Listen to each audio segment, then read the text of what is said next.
विजय माल्या का जन्म एक संपन्न परिवार में हुआ, जहां उन्होंने धन और विलासिता का अनुभव किया। उनके पिता ने शराब उद्योग में एक महत्वपूर्ण भूमिका निभाई थी। उनकी शौक में 250 प्राचीन कारों और 200 घोड़ों का संग्रह शामिल था, जो उनकी भव्य जीवनशैली का प्रतीक था। किंगफिशर ब्रांड ने युवा पीढ़ी को लक्षित किया और बेंगलुरु में पब संस्कृति को बढ़ावा देने का कार्य किया, जिसके फलस्वरूप यह एक प्रमुख ब्रांड बन गया। माल्या ने किंगफिशर के माध्यम से एक प्रसिद्ध ब्रांड स्थापित किया, जिसने भारतीय बाजार में अपनी मजबूत पहचान बनाई। उनके ब्रांड की बिक्री में तेज वृद्धि देखी गई।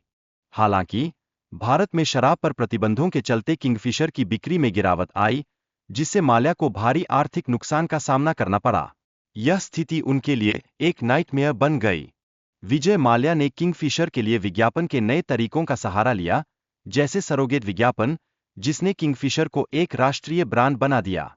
उन्होंने किंगफिशर एयरलाइंस को लॉन्च करने के लिए 12 एयरबस A320s खरीदे, जिससे उनकी प्रतिष्ठा में वृद्धि हुई। यह सब एक विशेष कार्यक्रम के साथ हुआ।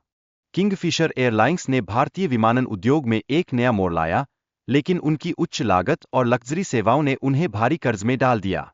विजय माल्या ने एयर डेक्कन को खरीदने की जल्दी में कर्ज लिया, जो उनकी वित्तीय स्थिति को और बिगाड़ने का कारण बना।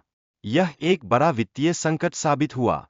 2008 में अमेरिकी बाजार में मंदी के चलते सभी एयरलाइंस को क्षति हुई, जिससे यात्रा खर्चों में कटौती हुई।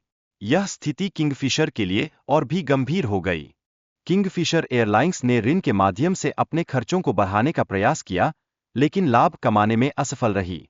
उनके खर्च और बिक्री के बीच का असंतुलन अंततः उन्हें दिवालिया करने का कारण बना। किंगफिशर के कर्मचारियों को कई महीनों तक वेतन नहीं मिला, जिससे असंतोष फैल गया। इस अवधि में विजय माल्या अन्य व्यावसायिक गतिविधियों में व्यस्त रहे, जो स्थिति को और भी दुखद बनाता है।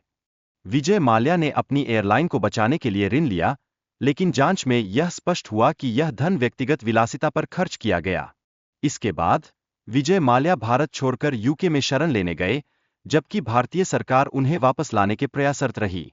किंगफिशर एयरलाइंस के खिलाफ कानूनी कार्रवाई प्रारंभ हुई, जिसके परिणामस्वरूप उनकी संपत्तियों को जब्त किया गया और बैंकों के लिए वसूली की कोशिश की गई।